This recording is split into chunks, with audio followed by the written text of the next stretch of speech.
بڑے ایسے ہوں گے جو تمہیں تسلیث سکھائیں گے، جو تمہیں تسلیث سکھائیں گے، لیکن ایسا قاری بھی تو کوئی ہو جو نوکے نیزہ پہ سورہ کاف کی تلاوت کر کے بتائے کہ دیکھو میں جس مشن پہ لڑ رہا تھا، میں جس حق پہ لڑ رہا تھا وہ حق تھی۔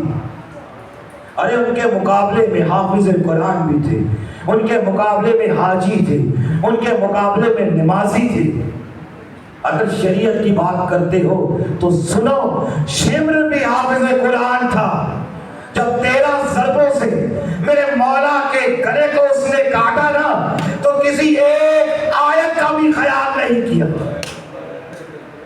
یہ عشق حسین ہے، یہ عشق علی و آل علی ہے، اور یہ اس کے مقدر میں ہے کہ جس کے شجرے میں لکھا گیا ہے۔ یہ نہ میں سکھا سکتا ہوں نہ مولوی سکھا سکتا ہے۔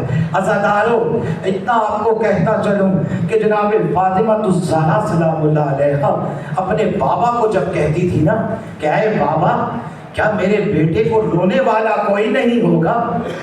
تاریخ کہتی ہے جناب محمد مصطفیٰ نے کہا کہ اے فاطمہ، ایک قبیلہ ایسا آئے گا، ایک گروہ ایسا آئے گا جو آج سے لے کے اس دن سے کہ جب حسین کی شہادت ہونی ہے تب سے لے کے قیامت تک تیرے بیٹوں کو روئے گا۔ اے جناب فاطمہ، ایسا مت سوچنا کہ ساری کی ساری امت ظالموں کے حق میں ہوگی۔ جناب فاطمہ نے اپنے بابا سے وعدہ کیا کہ اے بابا، میں جنت میں تب تک پاؤں نہیں رکھوں گی جب تک میرے شیان علی ایک ایک کر کے داخل نہ ہو جائے۔ اور تاریخ کہتی ہے کہ جناب محمد مصطفیٰ جب یہ وقت آئے گا تو اس وقت جناب زہرا سلام اللہ علیہا ایک نوری عماری پہ تشریف لائیں گی۔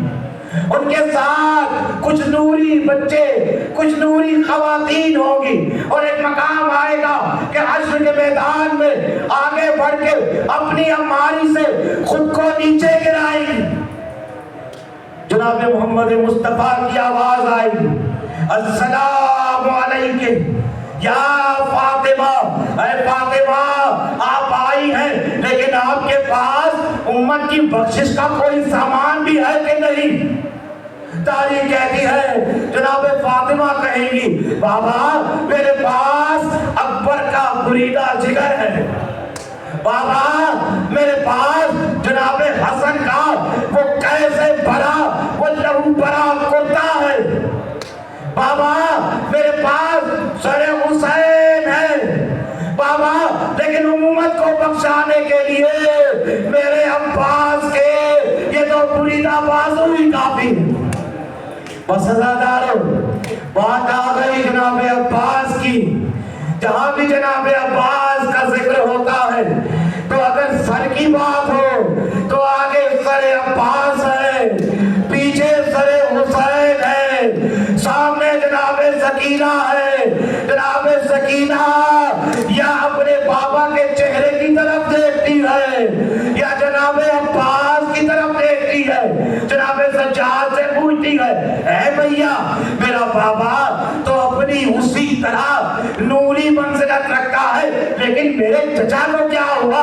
ارے اس کا چہرہ ایک سن سے ایسا لگتا ہے کہ جیسے ظالموں نے مار مار کے میرے چچا عباس کے قدم قال بگاڑ دیے۔ جناب سجاد کہتے ہیں اے سکینہ تو جانتی ہے کہ جب عباس تیرے لیے پانی لے کے آ رہے تھے، جب خیموں کی طرف آ رہے تھے، عباس نہیں رکتا تھا، مشکیزہ ساتھ تھا۔